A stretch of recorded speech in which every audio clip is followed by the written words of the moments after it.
आशीष चंचलानी 2.5 साल यूट्यूब से गायब रहने के बाद एक तबाही लेके आता है, सॉरी एकाकी लेके आता है, जिसका वो सच जो हम सभी से छुपाया जा रहा है। विजुअल्स इतने कमाल है, स्टोरी में कॉमेडी भरपूर है और यही असल प्रॉब्लम है। एक्चुअल में कहानी कुछ और है, जिसको आज हम जानने की कोशिश करेंगे इस वीडियो में।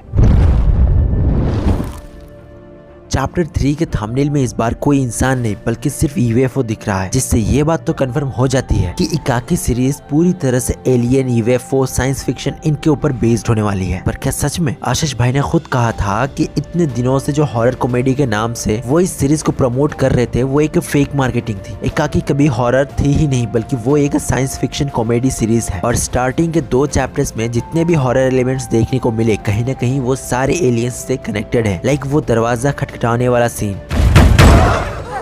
साले भूत है कि सोसाइटी के बच्चे खटखटा के भाग जाते हैं। भाई ना तो वो बच्चे थे ना भूत, वो तो था केयर टेकर। कार्तिक कहता है ना कि एक तो ये साला केयर टेकर जिसे हमारी टेक केयर करनी चाहिए थी वो पता नहीं कहाँ गायब है। भैया वो गायब नहीं है, उसको एलियंस उठाकर ले गए। वेल ये शेडो जिसने केयर टेकर को उठाया था ये किस एलियन का है जानना चाहते हो? टेक्निकली ये सीन फर्स्ट चैप्टर का ही है, तो ये पुतला याद है, मुझे लगता है ये यही है। दूसरी बात देखो, चैप्टर 2 के लास्ट में हमें यूएफओ दिखाया जाता है और उसके बाद जो चैप्टर 3 में कहानी आगे बढ़ती है तो यूएफओ आसमान में ही घूम रहा होता है, आसमान से ही लोगों को उठा रहा है। पर यार चैप्टर 1 में ही वो केयरटेकर को नीचे आकर एलियंस नीचे उतर के उसको उठाकर लेके गए, यानी ऑलरेडी एलियंस जमीन पे आ चुके हैं। अच्छा एलियंस चलो इंसानों को उठा रहे हैं, गाय को उठा रहे हैं, ठीक है, पर भाई घर का लाइट कैसे फ्लिकर हो रहा है? मान लिया कोई मिल गया, में जादू आने वाला था तो उधर भी लाइट फ्लिकर हुई थी, पर ये गाँव वाले, टोल वाला, पान वाला, ये सब ऐसे क्यों है भाई? एलियंस नीचे आकर सबको हिप्नोटाइज करके गए हैं क्या? अगर सबको उठाना है तो आखिर ये 7 लोगों को इतना डरा क्यों रहे? और देखो जादू टोना करने वाले लोग या फिर भूत प्रेत यही सब स्केयरक्रो से लोगों को डराते हैं। एलियंस कब से स्केयरक्रो से लोगों को डराने लग गए? और इस गांव में जितने वियर्ड चीजें हो रही है ये सब एलियंस यूएफओ में बैठकर आखिर कर कैसे रहे हैं? जादू टोना से? जी नहीं, जानते हो? अरे जानने के लिए लास्ट चैप्टर तक वेट करना पड़ेगा क्योंकि सब खुलासा वहीं पर होगा। क्योंकि आशीष चंचलानी ने खुद कहा था कि सबसे ज्यादा मेहनत और बजट उसी में लगी है, जहाँ सब समझ में आता है कि आखिर ये सब चीजें चल क्यों रही है, हो क्यों रहा है। पर मुझे जितना समझ आया उतने से कहूँ तो ये सब हो रहा है इस इंसान की वजह से। ये कार्तिक पहले तो देखो इधर कुछ कहता है, और ये जो बंगला है ना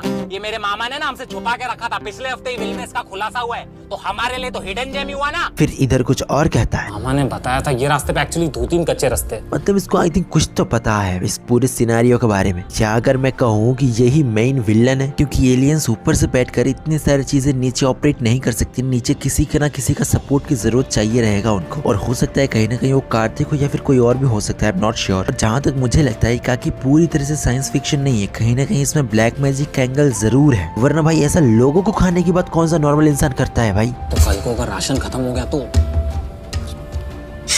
अगर धीमी आंच पे पकाए और सॉस वॉस लगाए तो वी कैन मैनेज। इसका मांस नरम है। वेल लास्ट में जो दिखता है कि ड्रोन आगे नहीं बढ़ रहा है क्योंकि कुछ बॉर्डर लगा हुआ है। भाई पहले तो देखो फ्री में देख रहे हो ये सब और एक नॉर्मल यूट्यूबर ने बनाया है, ये सोचकर ही मेरे को गूज़बम्स आ गए थे। पर यार ये बॉर्डर से ये इलाका सील क्यों कर रखा है एलियंस ने? सिर्फ इस गाँव के लोगों से पर्सनल दुश्मनी है क्या एलियंस को? वेल जो भी हो 5 जनवरी तक तो वेट करना ही पड़ेगा और चैप्टर 4 आने के बाद हमें कहानी का और ज्यादा प्लॉट मालूम पड़ेगा। तब तक आप तीनों चैप्टर्स को वापस देख लो और वीडियो पसंद है तो लाइक जरूर करना, ठीक है? मिलते हैं अगले वीडियो में, बाय।